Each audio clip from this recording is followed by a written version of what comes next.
All right, what is going on, guys? It is Adam, aka Marf, and this is Marfoogle TV. Tonight, we're going to go over some of the rumors happening right now. They're talking about, of course, tanks moving towards UKR. We'll show you that, and we'll show you if there's any validity to it. We're also going to be going over everything that's happening around Taiwan. We're going to, of course, mention what is happening with Russia and UKR, and we're going to talk about what's going on right here at home. So all of that is going to be on tonight's show. Let's get right into it. Chinese military could seize Taiwan's government buildings.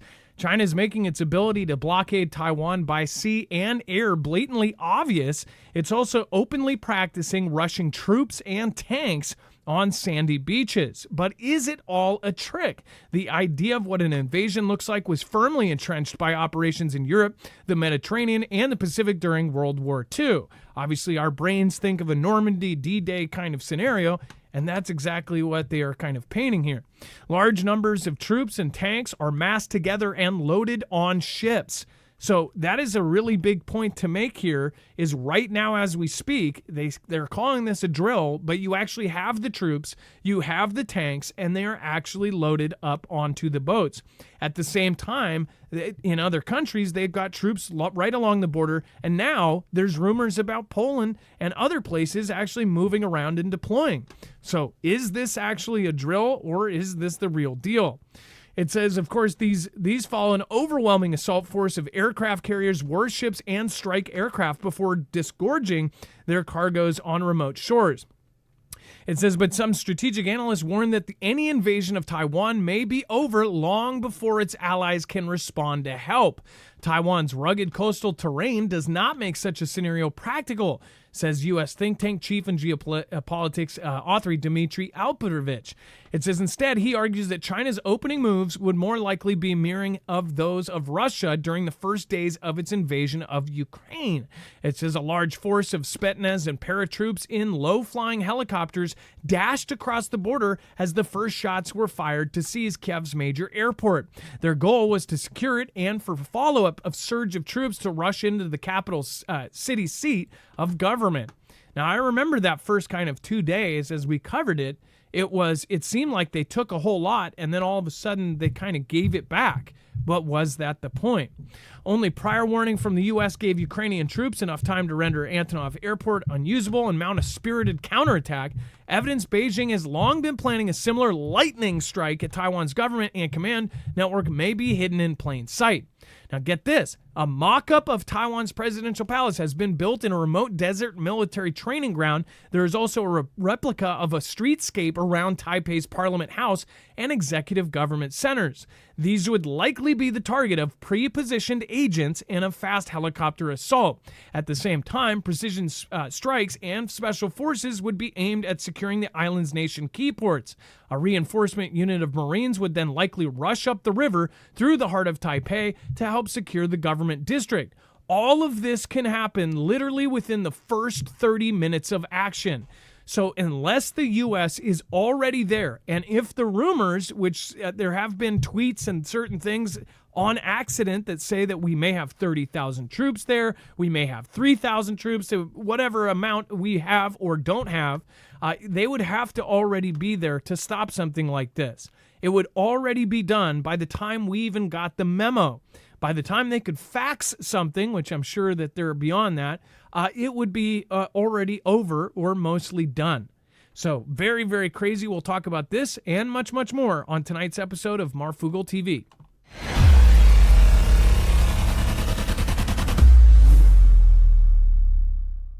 Nothing in this show should be considered legal, medical, or financial advice. The views of the callers can differ considerably and do not necessarily reflect my opinion, Dex's opinion, or anyone else who works with the show. You should always do your own research and consult with professionals. The internet is full of fake news, so please take everything with a grain of salt.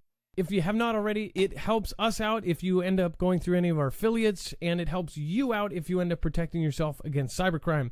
NordVPN is one of the best and one of the easiest to use. If you do not have a virtual private network, it protects your IP address, which is your online identity, which actually connects to your real address and everything else. It also connects to you. If you know anything about how they are data logging and basically getting your profiles down, you can prevent that by having a VPN. Nord is, again, one of the easiest. Download it. It's like an on switch and off switch. All you have to do. Go to marfugglenews.com/VPN. Not only will you get a giant discount on this, but you will also be helping us. I appreciate your support, and I appreciate everyone that goes through any of our affiliates. Can't say thank you enough. I never saw the end, so I never called it quits. I told you that I loved you, but you forgot me quick. I never saw the end. All right, so somebody says the USA, Japan, and everybody else is already there. Stop lying to people. First of all, please rewind that video. I never said that they weren't. In fact, we have covered it many times. The rumors and the speculation and the accidental tweets, which I just mentioned, that say that there are already 30,000 troops there, or 23,000 troops, or 50,000 troops. So I don't like being called a liar, especially when I've covered that in depth. I've covered every single time that they have accidentally made a flub up or some sort of mistake saying that there are troops there. What I believe and what you believe are two different things. And again, it is up to you. I don't tell you what is true because I've never been to Taiwan. I have never counted the heads myself, but I have shared every bit of speculation and every piece of news out there. So again, I'm not lying to people. I have literally told them everything and given you the power to actually be the judge. As far as if we are there, it's a very scary scenario either way. If we're not there, we're not going to be able to stop it. And they know this, and they've known this for years. In fact, they have known this for a very long time. They sent 5 carriers over there earlier. We have seen that at least a couple of those carriers have been redeployed or have been pushed somewhere else. When you look at the map, they already have a lot of ships around as far as China has Taiwan surrounded. And then they have actual troops right outside of Kinmen County, which is also Taiwan. If you look at the map, this is just a few miles off of the shore. This is technically Taiwan. And as far as China sees it, this is technically China. So this, I think, would also be a very, very quick move. This would be taken over in mere minutes, if not 30 minutes, even less, like 5 minutes. This is like a rock's throw right off of China's coast. If you actually look at the distance here, there are some points that are like 4.5 miles or 6 miles or something like that. So very, very close. And again, that would be taken over very, very quickly. Let's bring in my co-host/internet brother, Dex James. What is going on, and how are you guys doing today? Well, hello, Adam, and hello, Fugel fam. I'm doing just fine. So, first of all, the surrounding ships. This we talked about this the last time they did this. Wasn't it about a year ago that they did almost the same exact thing, where they surrounded Taiwan? Certainly, they've done it numerous times. I think this is the first time that they've shown such a significant sign of strength against an incoming or the first start of a president. So obviously showing how either testing this one or just showing a great level of disdain for them. Or maybe this is just the time they're going forward and they're getting ready to go, and we just don't know it. We'll find out over the coming days. But yeah, this was a big one for sure. And as far as what happened with Russia when they surprised, they did a surprise drill, and then a year later they left all of their stuff on the drill, and then a year later they came back and actually did it. Is this lining up to be the real thing? Well, over the last couple days, it's almost weird. If there was any coordination between anybody in our own gov and, say, China, we do know that certain generals and things said, hey, I'll give you a heads up before we do anything, and I'll make sure that this prez doesn't, nuke you without us giving you prior notice. If there are more people like that, which a lot of folks think that there are many, this, it would almost be like, oh, well, if they're dealing with all this stuff right now, today and yesterday with the former prez, it's like it makes it weird that all of this is lining up. You've got all of these ships, all of these tanks, all of these troops being deployed. Just 2 or 3 days ago, we covered that Poland actually put out their plans for a very in-depth defense system with dragon's teeth, with barbed wire, with trenches, with, of course, palisades. I think that's what they call them, the poles that come up into the road. They actually have a full-on plan for each bit of their border, and that they're building it right now, and they're building it quick. This is on top of every other Baltic state that has started building trenches. Romania has been digging them for like a year and a half. They already have hundreds of miles of trenches dug, barbed wired fences, and dragon's teeth as well as part of the border of Russia. So, and then Russia has dug over 650 miles of trenches. They're definitely beefing up. But again, how much is that for Ukraine, and how much of that is for anybody else? Thank you, Parker Craft. I appreciate that. Thank you for the super stickers there. Thank you for the super chats. I appreciate that. You can always write something there, by the way, Parker. And then Nevitz says, "What's up? Made the live. Crazy news week." Yes, it is. It has been nuts all week. And thank you for being here, Nevitz. Thank you for your support, and thank you for supporting Independent. All right. And let's go over to Russia. Dex, Russia's Medvedev says Moscow's nuclear threats over Ukraine are no bluff. So the senior Russian security official said just today that they're not bluffing when he spoke on the possibility of using tactical nuclear weapons. So again, he's always one to say these things, but at the same time, I think you got to look at this as things are ramping up. And, this is hot on the heels of the current U.S. administration saying, yes, Ukraine, you can use our equipment to reach further into Russia now. You're allowed to do that. And now other countries, including Germany, have joined in saying the same thing. So all of that is just, those are escalating points. We've seen the strikes against the early warning detection systems that they have for, global nuclear destruction. And, those are critical sites that shouldn't really be part of this type of conflict, but they're being targeted. So it is very likely that that we're moving beyond the range of rhetoric and getting closer and closer to the range of actually doing something. And that's what they're saying. They're saying, hey, we're not bluffing. So, for as many times as they've laid down red lines and they've never really followed up on them, at some point it's gonna be true, right? The boy who cries wolf eventually does see a wolf. So this could be it. And there's a lot of hopefuls, and there's a lot of debates about, this is all part of a bigger thing. If you are right, then we're in trouble as well. I think that if you are right, and this is just a huge orchestration, and all of the countries are secretly working together, and they're meeting in a room or meeting around the fire and saying, let's make them think we're going to World War III, then we're in trouble too, because this would all be done. If it was on such a grand scale, as big as this, then that would be done to do something. That would be done to try to get some other goal accomplished. Now, many people believe that both will happen, that there will be a World War III, and it is to usher in a new kind of situation, a new kind of working order of things, right? I'm of that. I believe that it's already changing. They're already incrementally putting in all of these different things, and each time it's kind of like a mini disaster every time something changes. It's like there's a problem and then solution. These problems end up bringing the solution, and we end up calling for them. We end up asking for these things. During CV, they changed a lot of things.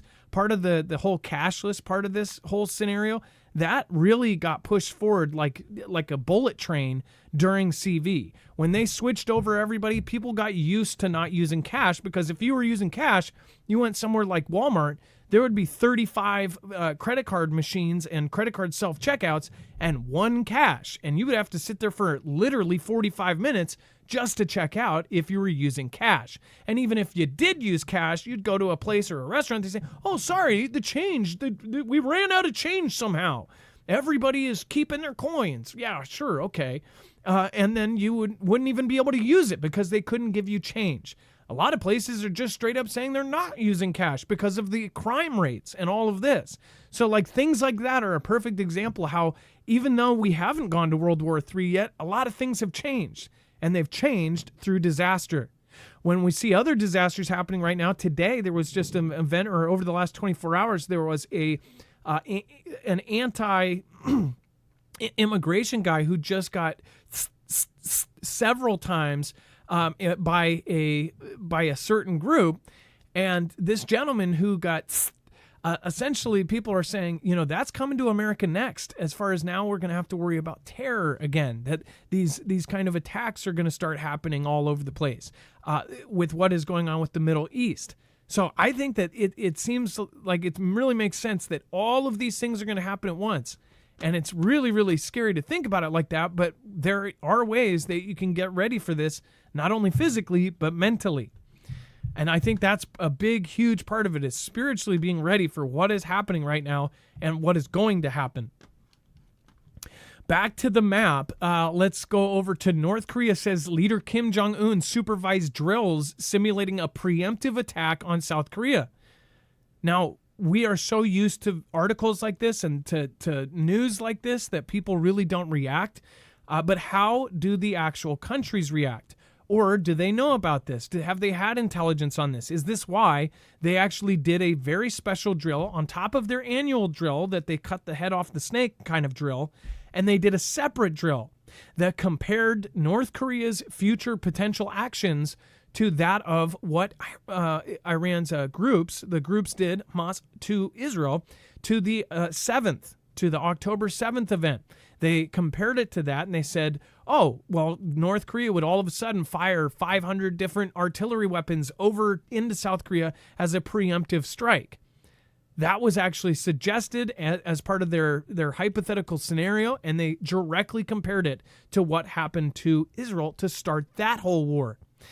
They're saying the same thing about North Korea. Do you think that this is going to pop off, or somehow all of these other countries are lining up for war, but they're all going to go, no, we have only 2 wars at a time. There's a 2-war limit here. Everybody seems, all of these connected countries are all going to war or setting up to go to war at the same time. So now they're saying that they are doing drills, doing preemptive strikes. So is this actually what's going to happen? Is North Korea and South Korea going to pop off? You guys know my thought. I've been calling this for years. I said all of these countries are going to pop off around the same time, one after another. It's going to split our military until we have military all over the world. Then something goes down at home that completely shuts us down. And now complete chaos, complete just absolute, everybody doesn't know what's going on. Dex, go ahead. One of the things that's really important to think about in regards to this particular drill is this was a nuke launch. They were practicing their nuclear strike, their preemptive strike. In other words, if they're threatened, they're going to preemptively strike and send their nukes into South Korea. So they launched 18 projectiles that would have been nukes if they'd have been real. The real question that I think about with this is we've seen how the U.S. and Russia, or the USSR back then, for many decades, sat on the brink of potential, nuclear war with one another, and we only have 6 minutes to react, and likewise, they only have 6 minutes to react. There have been numerous false warnings where they thought somebody had launched something and they had to make a decision to either do it or not. And fortunately, those times we got lucky and we were able to make the right decision. How good of a decision maker do you think somebody like Kim is versus the U.S. against Russia, or Russia's leadership against the U.S.? It's very scary when you think about the fact that he is now sitting on the edge saying, I'm willing to preemptively do something if you even look at me wrong. How likely is it that he will actually do it and even maybe react to something that wasn't something he should have reacted to? He's on the edge much more than the other leaders of both the U.S. and Russia over the many decades before. And there's the other angle that just maybe mainstream media is making him out to be, where he's super paranoid. He only drives at night. He's moving around in the bushes when he's at home because he's so paranoid. This is the picture we're painted, and it very well could be true. But there also could be that there's a change or a game of telephone through media where, they're making him out overly paranoid and scary because it is a fear tactic to get us to go, hey, we need to do something about this. But really, we haven't seen that drive from the public to say, hey, you have got to do something about this. But when we did see that drive is back when T-Man was president. when they were exchanging all these threats, you saw the general public start to get scared as they were launching and launching and launching and launching. And as they started exchanging these words like Rocket Man and we'll bring fire and fury down on your head like we've never seen before, that's when people got scared. And it wasn't many of us we covered this all the time every day, but regular people really got really nervous right there. I know, because I had friends and family asking me about it, and they never asked. They were like, "Hey, what do you think about this whole like North Korea thing?" And it's like when things like that, then that's when the govs of the world have you in the place. If it is orchestrated, then they've got you where they want you, where all of a sudden people are demanding things. Think about this. Psychology is all over politics. It is all over the way that they run the planet. And when they want you to do something, they can use simple psychology and get people to be asking for something that they actually want to do. If they want to do something, they go, well, we could either do it and get a ton of pushback and protests all over the place, or we could do a side action that gets everybody up in arms and is demanding us. And they're sitting here smirking going, oh, if they only knew, like we wanted to do this. And now they're demanding it, those idiots. That's just the other angle I want people to think about. Like, we don't know what we've been lied to our entire lives about so many other things. What if we were lied to about, North Korea? It wouldn't be too far beyond. I do think Kim is totally nuts. I do think he's the kind of guy that takes out his, brother or cousin with an anti-air weapon. Like, yeah, he's probably nuts. But I'm just saying, like, we don't know what actually comes out of there. We don't even know if the guy is still alive. He perished for 2 or 3 hours. They said he was dead because he had a brain surgery. And then they said, oh no, he's actually recovering and now he's fine. And all of a sudden his sister was talking for him, which is not okay in their culture or in their belief system. They don't actually think that women in that culture are supposed to be in charge. So they had to rearrange their whole religion, which they do have like a religion that he is a god. They believe he doesn't use the bathroom. So they had to rework their whole religion. I think something happened there. It doesn't make sense. And now all of a sudden they're showing this daughter figure. It seems to me like, 3-letter agency stuff. I don't know. Something weird is happening. What do you guys think? Let me know in the comments down below. And then thank you, Angelicit. Thank you. I appreciate the support. And Trilicit, 2 of my favorite licits, I guess, right? Thank you so much. And again, Parkercraft and Nevitz, thank you so much. Make sure to go check out the wonderful mods over at marfooglenews.com/friends. If you haven't checked out this list, there are a lot of really great people here. Whether you see them in the chat anymore or not, a lot of these people have just crazy, crazy things going on. And they are awesome, awesome, awesome people. So please encourage them to get back on their channels and to start putting out videos again by going and subscribing. These people are awesome, awesome people. Again, all the way from Bones to Wages World, to everybody in between, like Ilea and Trinity, and of course Jammer and Chance Paladin. He's an author. He has books over on Amazon. There's a whole list of other creators you can check out down there, so make sure to go support. All right, and then before we move on, make sure to go check out EMP Shield. This is a way that you can actually protect your cars, trucks, motorcycles, boats against an EMP strike or multiple EMP strikes and a Carrington-level event from the sun. This device is super easy to put in your vehicle, especially your newer vehicles. You would want protection against not only an event from the sun, but any kind of adversarial EMP attack. It's red to red on your battery, black to black on your battery, or green to ground to a part of your chassis, and then you're done. You don't have to be a mechanic. You don't have to be smart. You could be a monkey and you could put this thing in your car. It is super, super simple. It is super, super effective, and it is going to be super, super efficient in any event like an EMP or a Carrington level event. It can ground a signal in less than 500 trillionths of a second before it fries your device. That way you can get home to your family to bug in or get out to bug out. Go to marfooglenews.com/EMP and make sure you use the code MARV. We are completely independent. We don't have a multi-channel network. We don't have a multi-billion-dollar company behind us. We have the Foogle fam. So thank you guys. Thank you, the Marfia.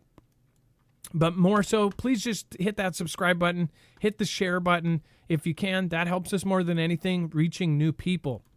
And then Dex, China's defense ministry condemns U.S. missile deployment in the Philippines. Certainly. So China is strongly condemning the deployment of the intermediate range missile system that it's now in the North Philippines that came around from the military drills in April. So the defense ministry spokesperson told a press briefing that China remained highly vigilant and opposed the deployment. It's the first in the Indo-Pacific region. Quote, the United States and the Philippines practices put the entire region under the fire of the United States and brought huge risk of war to the region, Wu said. It seriously undermined the regional peace. Intermediate range missiles are strategic and offensive weapons that with a strong Cold War color. So you can understand what he's saying there is they could literally be nukes without saying that they could be nukes. This is, again, the next layer of escalation, but we're seeing, everything from the Philippines being, saying that China is on the brink of, acts of war to, China now condemning that the U.S. has put in these, intermediate missile systems. And I think the missile systems fire the Tomahawk land attack and the SM-6 missiles. So, what does that say when we're bringing that type of equipment into the Philippines and leaving it there? Bring it in under a drill and then leave it there. And now it's conveniently placed and ready to roll in a conflict. And they warned of destabilization when countries outside the region flex muscles and stoke confrontation. So it's like every place is lining up for this head-to-head battle.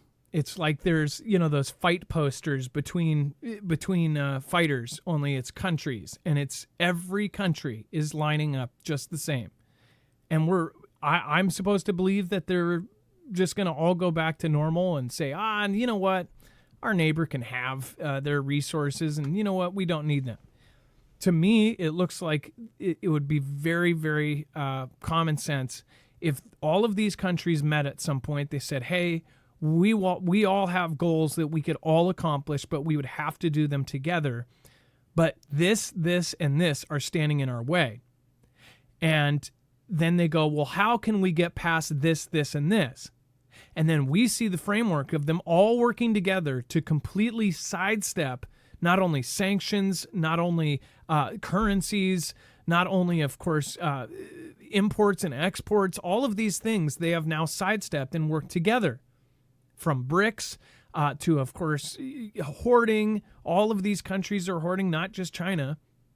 They are all preparing for a massive, massive head-to-head with allied forces versus these enemy forces. They're creating their own systems of currency. They're going to try to take on the dollar. And with us printing more money in a few months than we have ever printed in all of history, there's no surprise that we are in crazy inflation right now, and that our dollar is very, very shaky. The amount of gold that people are watching, and by the way, it was the biggest sign when not only gold went up, but when Bitcoin went up. They went up at the same time. And an extremely, extremely easy and very, very obvious reason is because some countries are already in hyperinflation. Some countries are already in crazy inflation. So they don't have the money to buy gold where they're at. They can't come up with $2,400 for an ounce, let alone even for a portion of that, right? Because they're earning just insanely low numbers of wages. So they ended up buying Bitcoin.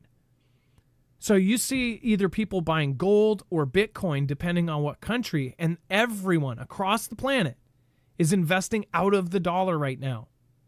That's scary. The countries that couldn't afford to buy gold bought Bitcoin, and it was equal. It was like one day we saw just shoosh, everything went up. And there was just a comment the other day. Dex, what was that comment? Who said that it may go up to something like 3,000? Who? It was an important person that said that. Do you remember? We kind of mentioned it. No, I remember us mentioning it. I don't remember the name, but a lot of people have speculated it's going up. I mean, I think another country is bringing some in. We're talking about later tonight. So, yeah, gold is being gobbled up by the central banks across the globe. So, as my buddy Jacob would say, buckle up. It's about to get crazy. Let's go over to the chat and let's do a quick roll call. Thank you, everybody that is already in chat. Thank you. Schedule number 4, we got Charles May, Digital VIP News. What is happening? Uncle Iro. We've got Tracy Q, J-Pass in the house. Thank you, Kairos. I know we've got some Ohio in here. We've got Florida. We've got Oregon. We've got, of course, California, as you say. We have Idaho in the house. We have New York. Thank you. What is going on? Texas in the house, Sean C. South Bend, Indiana area, Jammer 1. Nice to see you. Thank you for modding. LC, we've got Dwayne Roberts. We have Niges NZ from New Zealand. Thank you so much. Leslie Lindsay from Oregon. Thank you. Silo from Washington, Michigan, Missouri, Alabama, Calgary. Nice to see you. Canadians in the house. We've got Louisiana, Wisco, and always Texas. Cascade Foothills, Washington, Briar Patch, Sweat and Ministries. But this country is in trouble. Absolutely. But there's going to be a lot of really good people that are going to be, I think there's going to be a lot of good people that are ready for it, no matter what comes. And let's see here. All right. And then Nacho Man Randy Sandwich. Love it. All right. And Dex, China is developing systems to hunt U.S. submarines from the air. Certainly. So just like we talked about with the Philippines a moment ago, now in addition to that, China is now developing new systems to hunt for U.S. nuclear-powered submarines that could threaten a Chinese invasion of Taiwan, according to a new report. So the Navy views anti-submarine warfare, or ASW, as essential to any successful amphibious operation and intends to use its aircraft to protect a flotilla from submarine attack by the U.S. or Japan. So they clearly view the fixed-wing and vertical lift ASW capabilities as crucial components necessary for any of its amphibious-based contingencies, be that seizure of an island or a reef, or the successful implementation of a joint island landing campaign against Taiwan. So the ASW capabilities would be crucial for safeguarding high-value surface assets such as carriers, air amphibious landing groups, protecting as they are in port embarking forces, sanitizing the operational area of enemy submarines, and escorting these assets on their way to staging areas and operational areas. So, obviously, just as important as anybody, like the U.S., looking for those subs that we all know are sitting off the East Coast and sitting off the West Coast from our adversaries, both Russia, China, and even North Korea, for that matter. They're going to want to know exactly where ours are, and they are obviously continuing to develop systems for it. Doesn't mean they don't have it. They do have it. It's just they're obviously investing heavily in it to make sure that they've got the right type of high sensitive atomic magnetometers and other things like that, and laser detection systems that they can use to help try to find the different patterns and information in the water that can help them detect when they see subs. And if their claim is true about some of the technology that they've come up with, if they can detect the subs, they could also screw with the subs, radars and different things now with this crazy tech that they say that they've come up with. They already say they have the technology now to monitor and the satellites to monitor our entire Navy, or they're on the path to do so.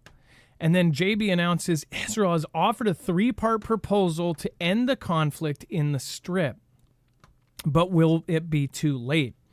President JB announced on Friday that Israel has proposed a 3-part plan that would ultimately lead to a permanent ceasefire in the Strip, as well as the release to all hostages who have been held there for the last 8 months. Speaking from the White House, JB said that the proposal comes after intensive diplomacy carried out by his team. So one thing I could see is that this would end, right? Somehow everything would be cured, world peace. And this comes out of left field. Watch the entire world go back to world peace, all coordinated by JB, right before we go to put the ballot in the box. That is also a thought. For those of you thinking that everybody's working together, that would be crazy.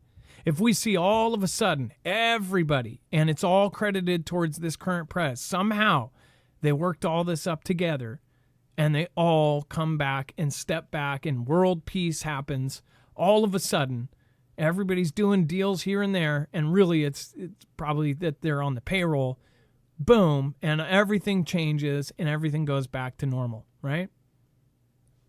That could be potential. That actually would make more sense. Like one of my buddies says that they believe that there won't be a World War III, but they believe that it will be a massive power structure change. That everything is about to change. That we'll have a new number one country. Something like that would happen without a shot fired type of thing. And actually, looking at it like that, I could see how that would, something like that could happen. And then 4 more years of what's going on now, I don't know. It seems like there's a lot of actions being taken to prevent the last prez. So, I guess we'll see.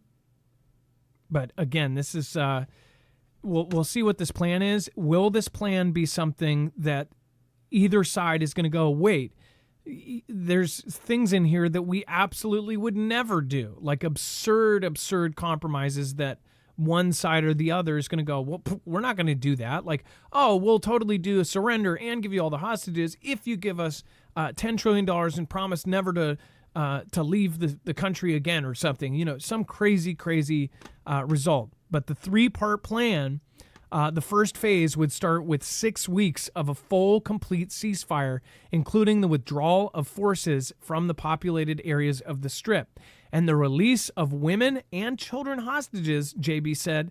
This initial stage would also include a surge of humanitarian assistance with 600 trucks carrying aid into the Strip every day. Or does this happen? We get the first part, the second part, we get the women and children, all that, and then something snaps. Somebody makes a mistake, they hit the wrong target, then everything spirals out of control and you get all of the countries involved and everybody goes nuts. I don't know. Something doesn't seem right about this.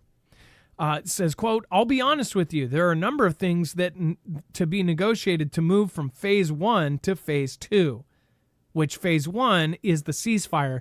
2 is the release of the hostages. So they're not there yet. But I wouldn't be surprised if somehow they magically did work it out, but it would be part of a bigger, some other weird thing going on. What do you guys think? Let me know in the comments or the chat below. Thank you, Ilea. Thank you, Truth Iris. Thank you, Michelle Cameron.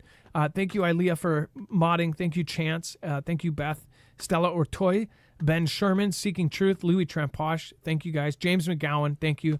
And then Poca Loco. Kimbria. Vault Music. Cloud Pharrell. Of course, thank you for your support over on DLive. And then Dex, Egypt warns it's ready to respond after IS's seizure of the Philadelphia corridor.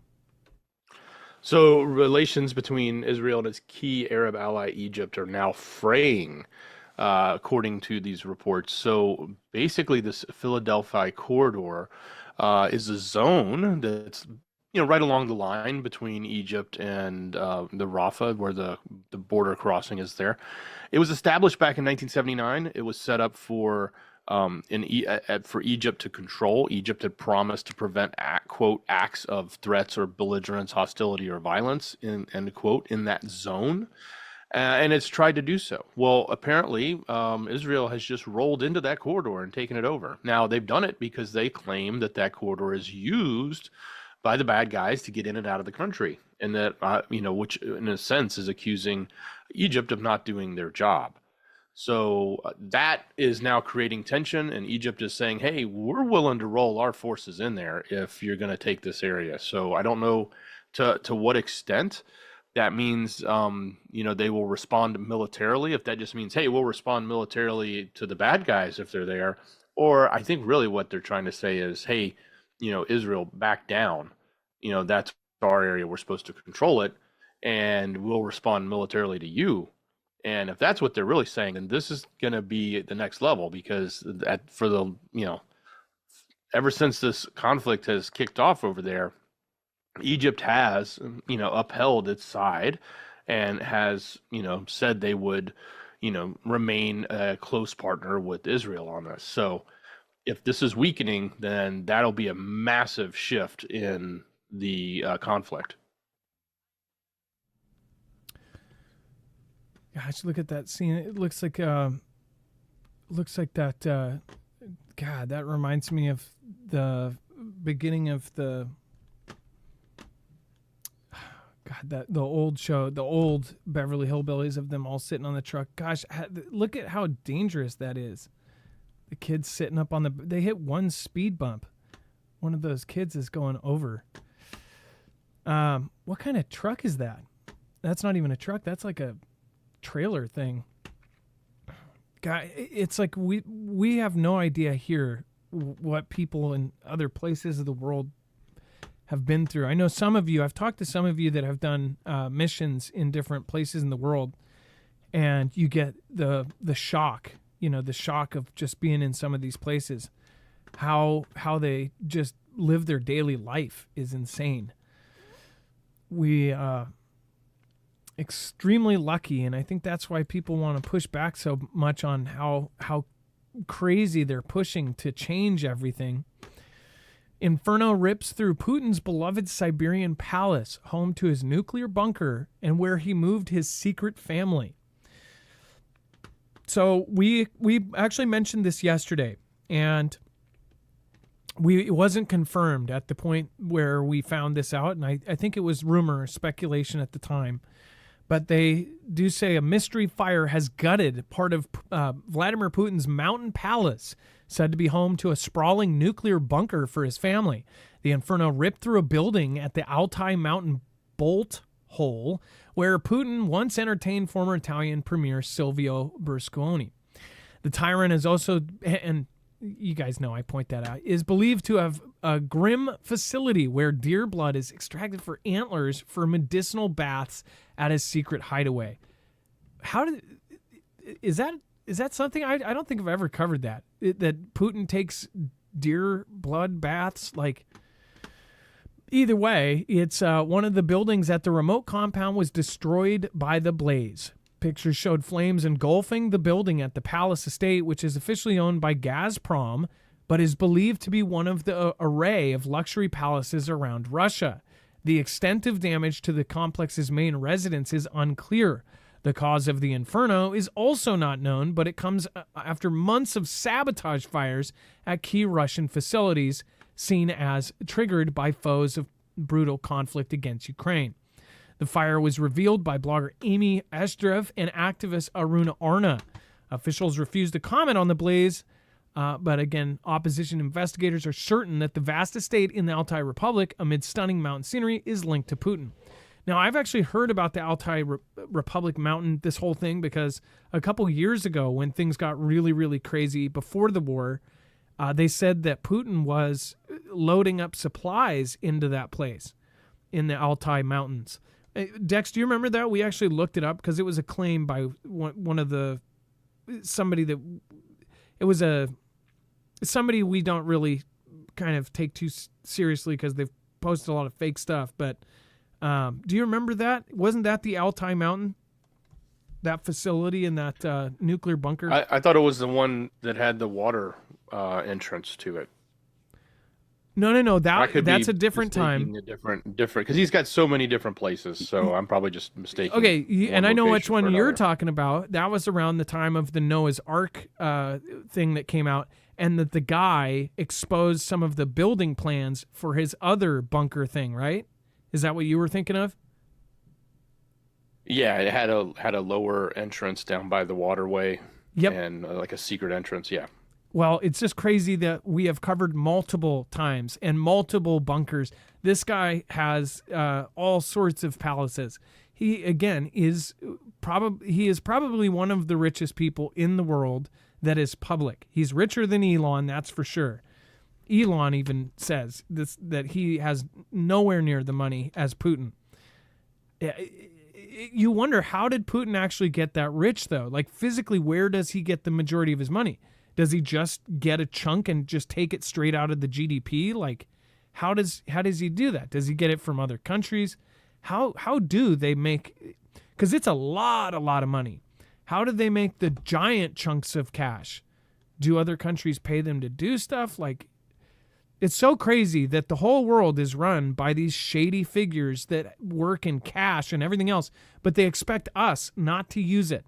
They don't want us to use cash, but then the U.S. Gov will ship helicopters filled with American U.S. cash to essentially countries full of terrorists.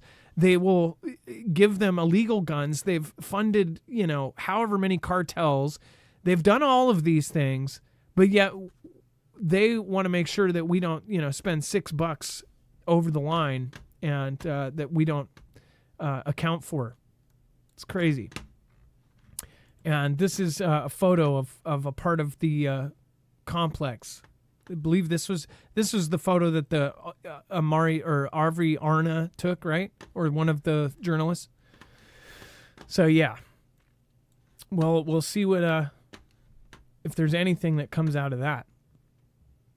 And then if you haven't already, make sure to go check out Jace Medical. This is a great way.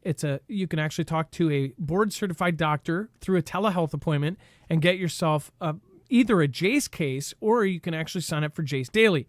Jace case is actually a case full of emergency antibiotics, and you can actually add things to it like albuterol and have that ready to go and stored off to the side for any kind of disaster. Or you can get a 12-month extended supply of your prescription meds. So if you have something you take every day, this is incredibly important. If the pharmacies go down tomorrow, or if we lose power or anything like that, not only are you not going to be able to go to the gas station or get fresh water, you're also not going to be able to go to the pharmacy. So the Jace Daily is really important. That is a really great service. Most people don't even understand that this is a service that's available.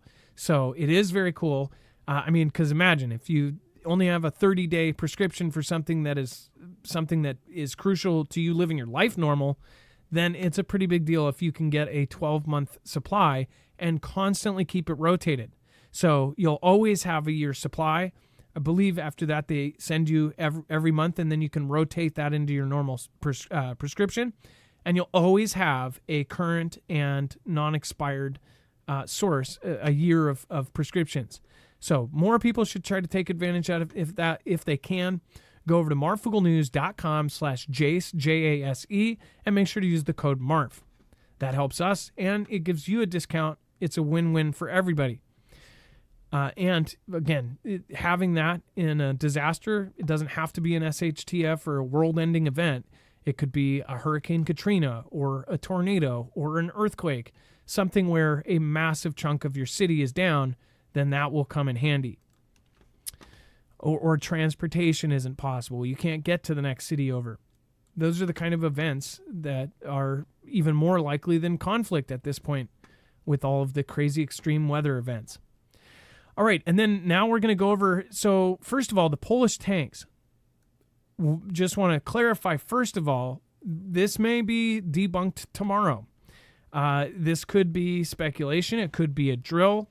But the chatter that's on Telegram, the chatter that's on other things, and by the way, chatter on Telegram can also be, there's a lot of chatter on Telegram that never comes to fruition.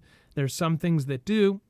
So you got to take this with not only a grain of salt, but very well they could have used an old video. But what is being said and what is being talked about is this video. So let me push this on real quick. So this is supposedly a column of tanks heading towards the UKR border from Poland. Now, again, maybe it's normal. Maybe they're setting up for the last part of the drill. Is Steadfast Defender still going? I did also want to point out that they told staff not. By the way, does this confirm what we were saying before, that they actually, there was something about a month ago saying that they were moving tanks and they were moving columns of tanks all over Poland.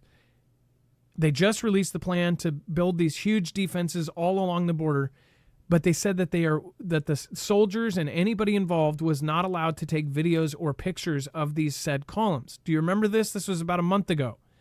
Now there's videos of said columns coming out. So it really is, it's a hit or miss. And again, we don't know if this is going to be debunked, but why this would be a big deal. Polish tanks heading to the Ukrainian border is something about to pop off. At least those are the sentiments by a lot of the folks responding.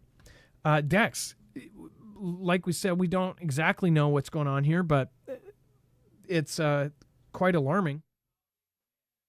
Yeah, anytime you see large movements like this, especially heading towards the western, at least as the claim is, they're heading to the western border. So, is this equipment just heading there to be delivered? Is this equipment headed there to be used to defend, or is this just moving there as the final days of the exercise so they can, again, use the exercise as a reason to move stuff and get things pre-positioned? Some of the comments here.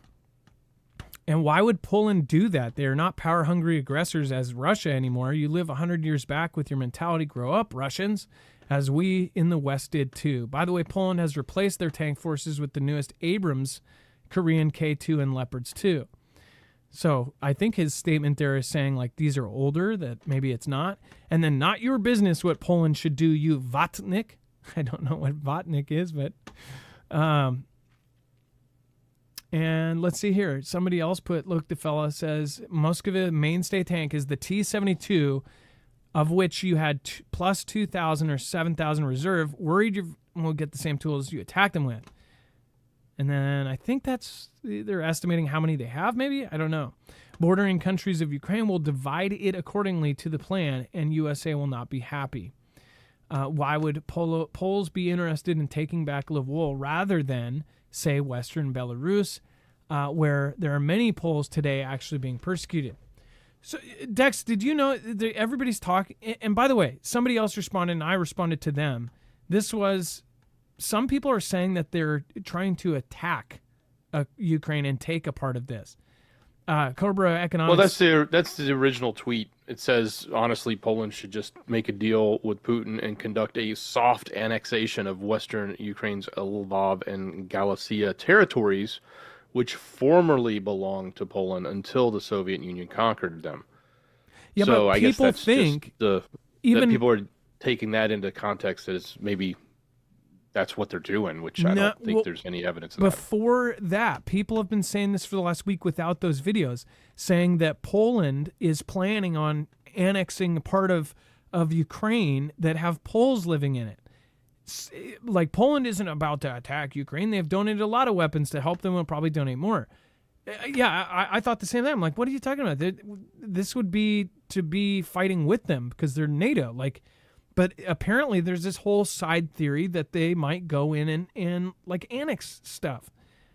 I don't know. Have any of you heard any of this? What would be the angle there?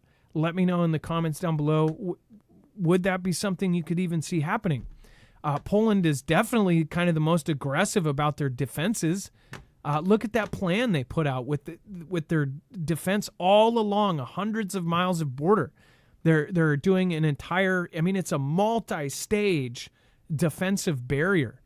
It's going to look crazy when it's all done. Part of it's already there. They've got the dragon's teeth. They have these, I think they're called palisades, but they're these poles that come out of the road. They're building complicated systems to where they can block every road. They can do all this crazy stuff. Barbed wired fences, trenches, hills, and moats. They're even doing moats. Like, what are they getting ready for? That's the crazy thing. Like, even if they're not going to do anything, it seems overkill for how it's being covered, unless it's covered wrong. My uncle, who follows this very closely, and he has been in contact with several people that do know, and he follows some of the kind of best people along this. He believes it is completely different than what Western media is showing us, and he believes that Ukraine is basically lost already, and that's why they're talking about all of NATO coming in. I don't know. It's getting pretty confusing, to say the least. And it's that time of the year again. Again, there's a big meeting coming up. Dex, there's a whole list, and we've gone over this every year about the kind of subjects of the next Builder and, of course, Berg meeting. So check out the topics here. Now, we haven't dug deep into, last year we found some really kind of creepy stuff as far as who was meeting and speaking and that kind of stuff. But do you want to go over kind of the basics? Yeah, this year looks like it's state of the AI and AI safety, changing faces of biology, of course, the climate issue, the future of warfare, geopolitical landscapes, Europe economic challenges, U.S. economic challenges, U.S. political landscape, which you can only imagine where they're going to go with that one. Of course, UKR gets its own topic as a whole, and then the Middle East, China, and Russia. So, look, there's the list of every place of the, great Third World War: UKR, Middle East, China, and Russia. That's exactly it. But yeah, this is the topics they're going over on the 2024 has just released the meeting, and I think the participants list is also available at the top, which you can see the usual names that we would typically see, the who's who that's going to these meetings. And these are presidents, prime ministers, princes, kings, CEOs, a ton of CEOs. If you go through, you can spot just every other one. You've got Interpol, you've got law enforcement, you've got FBI, CIA, you've got everybody there. You've got every 3-letter agency, you've got 4-letter agencies, you've got 5-letter agencies. You even have 6-letter agencies. You've got everybody and their mom there, including some actual moms. Yeah, there's at least 2 moms that I can see. So, usually after this happens, this is probably the planning for the next year of all of the crazy things that we're going to see next year. So, I guess we'll see. If you have thoughts about it, let us know. And then India Sendbank, or if you find anything strange, email us, adam@marfooglenews.com, and also send it to dex@marfooglenews.com. And then India Sendbank moves 100 tons of gold from UK to domestic vaults. So people are getting nervous. Do you see this? India is moving 100 tons. They're taking it out of UK. Why would they be doing that? And they're taking it and bringing it home. Well, 2 things. One, the amount of gold that they have held non-domestically, meaning outside of the country, has grown. Well, that's because they've been buying, just like everyone else.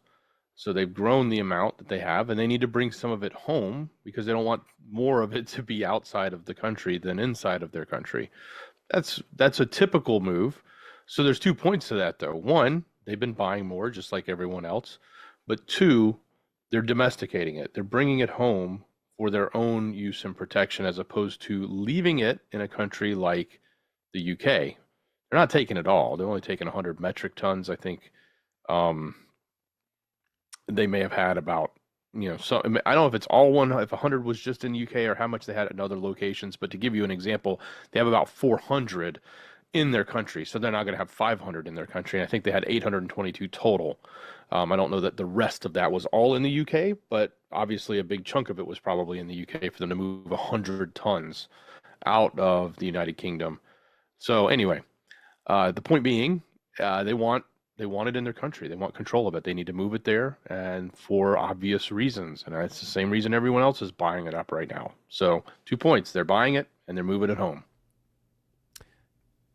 Home Tonight says gold is going to be useless when the stuff hits the fan. Well, I mean, cash, pretty much everybody agrees cash will be. It was interesting in that movie Civil War, if you haven't seen it yet. Apparently, it just broke a record, like all-time record for people watching it and whatever else, which I didn't expect because they didn't advertise it. I don't know if you guys noticed this, but all of the movies that come out on Prime and at-home premieres and stuff, they like hid that movie. Usually it's like they'll put the top movie. They didn't put it in the top spot on many of the different platforms. It's almost like they didn't want people to watch it, or purposely they did that so people would look for it and find it. But in that movie, the journalists are going to a gas station. They said, "Hey, we'll pay you $300 for a tank or a half tank of gas," and he's like, "For $300, you can get a sandwich." And she goes, "It's 300 Canadian," and he goes, "Deal."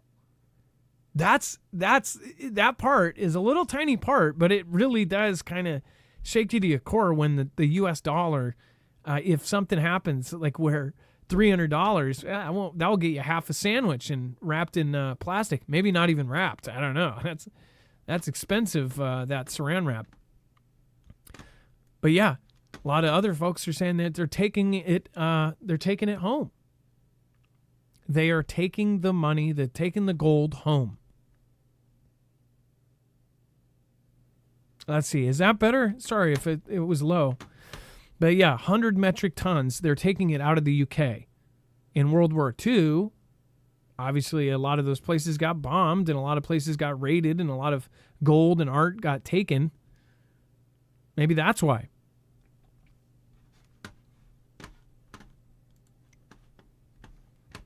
And yes, a couple of people, Dex is sick and I was sick for a couple days as well.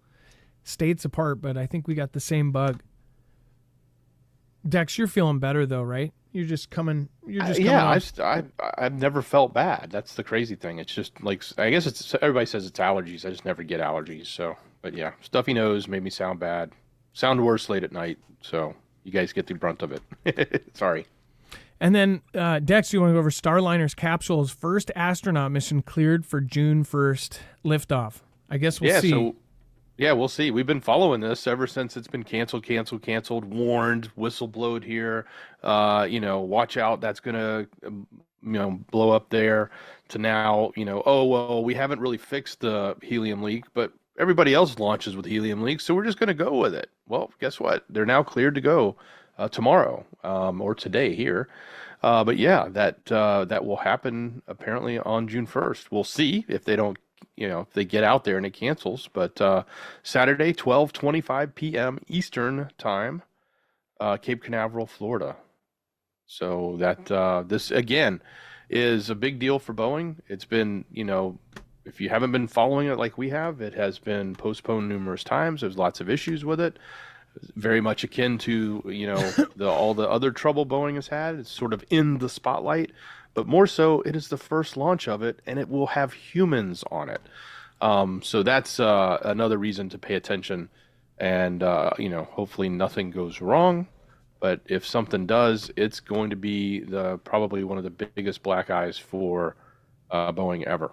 Well, okay, think about this. The last week, everybody's been talking about the Challenger and how they found all of these, supposedly they found all the people that were on it, and they're still around, same name, same everything, whatever. This thing, they have canceled it 3 or 4 times now. They have pushed back. Whistleblowers said this thing's going to blow up. Like, this is a human life thing. First of all, are these astronauts crazy? I don't care how trained I would be. Like, I wouldn't be getting on this damn thing. Tomorrow, when it blows up, they're going to say, oh, this is like the last straw. Boeing stock is going to tank. Everybody is going to buy Boeing stock, or at least the rich people that are in the know. This is my hypothetical scenario, by the way. They're going to buy the crap out of the stock, and then within a couple months, their reputation will be restored. They'll recycle their leaders, and then the stock will shoot up when they get some giant contract from the governments. I don't know. I think something like that's going to happen. Because apparently they've been held at Johnson Space Center in Houston, Like, the thing that, you put people in and don't let them out, obviously Why? to keep them safe. Well, they've been in that, they've been training, but they've also been quarantining, that thing that we would do when you get sick, but they've been doing that there. So I wonder if they've been keeping them out of the limelight, or at least out of the public eye and out of the the earshot of all the nonsense that's been going on with this thing. Maybe they don't really know. I gotta believe they do, but Weird. And then at the same time, watch Chinese company launch 4 satellites to orbit from ship at sea. Yeah. They, again, they ended up launching satellites from a boat. It says the Series 1 lifted off Wednesday at 4:12 a.m. From a sea platform off of the coast of China's eastern province of Shandong. Aboard were the Tanki 25 to 28 satellites, 25-28 satellites, part of a planned constellation of Internet of Things data connectivity satellites for Beijing-based company Gaudian Goke. The satellites were sent into low Earth orbit with an altitude of 528 miles, Galactic Energy said in a statement. What if those are not what they say they are? That's my statement there. They just said they have low Earth orbit devices, along with them surrounding Taiwan, along with them doing all of this last minute drills, which could totally turn into the real thing. They're launching from a boat where nobody else could be there, where people from land couldn't get pictures, where other people couldn't be gawking at it. They're out in the middle of the ocean launching these satellites. I don't know. Why? Now, I know if you launch them from a boat, there's less risk of them coming back down, or if something goes wrong, it's safer, right? But why didn't they just launch these from... Wouldn't it be more expensive to launch it from a boat? I don't know. Don't you think? Seems kind of... yeah, I think so. But, look, this is their commercial company. Look, here's the other thing. They've had 25 orbital missions this year so far. We're halfway through the year. And they had actually said that earlier this year that the country is planning to launch 100 for the whole year. So we're halfway through the year, and they've only launched a quarter of the 100 they said they were going to launch. And they said about 30 of those 100 are going to be commercial missions. So I wonder what the others are. I'm sure they're for the military. Nick, can you cover the whole bird cough thing and how likely it is to become endemic instead of this war stuff that's been going on for years? Nick, I've been warning for 5-6 years about this war before this war was a war. So I do believe it is the next thing, just like I covered the CV, because I did believe that was going to be a thing. I covered the first patient. I covered before it was a patient. I covered when there was bodies being found in frozen freezers, all of that, because I saw the patterns and I saw the charts saying this is what's going to happen to the world when this demic happens, right? I don't think the bird cough is going to become endemic. That's otherwise I would be covering it. That won't work again, and that's based on my beliefs of what happened last time and what it was, where it was originated, everything else. I have covered. By the way, I've covered this exact bird cough. Dex, how many times have we covered the bird cough just in the last month? Yeah, we've covered both humans and the jumps it's made, as well as I think there was a new person that was just recently diagnosed up north. We covered the fact that the farms weren't giving information to the Cat Dog Cat Institute or allowing them in to investigate. States weren't either. They were trying to keep them out. We've covered a lot on this, but look, it's kind of late in the season for them to actually pull that off, given the time it would take. And I know a lot of people are sort of saying, hey, that's going to be the October surprise, but I don't see it happening that quickly. And then there's all the hubbub about the changes with the W and the H and the O, which then got backed off, although that wasn't that significant of a back off, but it still hasn't finalized yet. So a lot of people were pushing back on that as well. And then you can go to our website. You can actually type in any comment, and then it will actually show you the actual shows, and then you can then go down to the show, and then you can go down to the list of articles that are archived. So this is a cool feature that everybody should use to share with their friends and family, but you'll end up finding any kind of story that is related to it. So you can actually see all of the different stories that we've covered. So yeah, a very great tool to use, and you can use that for anything. What is that one called? The H1, what is it? H1, they're all H1 something. The newest one. It's like H1. Germs attempted 23, 24. But yeah, this is a really good tool to do, and you can actually go and find all of the different shows that we've covered it if you type in the exact number. H1, H5N1. Everybody's giving me, they're all backwards. Everybody, H1N1, H5N1, H8N51. Anyways, H1, H5N1. I've covered a lot of H5s. Oh, no. H1. 5-1? Nope. Oh, N1. That's right. N1. Boom. Yeah. So wow. H1N1. That's the old one. Yeah. We've covered all of them. So make sure to use the website too first. If you're wondering if we've covered something, make sure to go over there and check first, because we've most likely gone into it in depth, and even had on our other channel probably videos done on it specifically. And then we have protesters in Hong Kong. Now, this is actually an oldie but a goodie, and we just did a video over on Marfoogle News, so we'll talk about that here in a second. Do want to remind you, if you don't have any extra food in your pantry, go over to marfooglenews.com/prep. You can get one of the most affordable ways to get yourself bulk food, freeze-dried food that will last 25 years. If we do have hyperinflation or everything hits the fan, then having this kind of food store is one of the best ways to have that. Know you have it, and it's going to last a very, very long time. So you don't really have to, once you get the amount, so say I want to get 6 months for each family member. Once you have that, you know you have that for over 20 years. So you're done. You can also build it up over a couple years, and even though, say it takes you 3 years to build up what you need, you'll still have over 20 years that you have it then. Whereas if you do the canned route, which is more, it is more inexpensive, you end up rotating every 3 or 4 years or 5 years, or depending on what the thing is, and you're constantly rotating and eating it and everything else. This way is a good way to just get it, set it, put it away, and forget it. marfooglenews.com/prep. Go check it out. And then we just did a great video. Dex, again, do you want to make a comment before about just in general the facial recognition that's happening here and the craziness that's happening?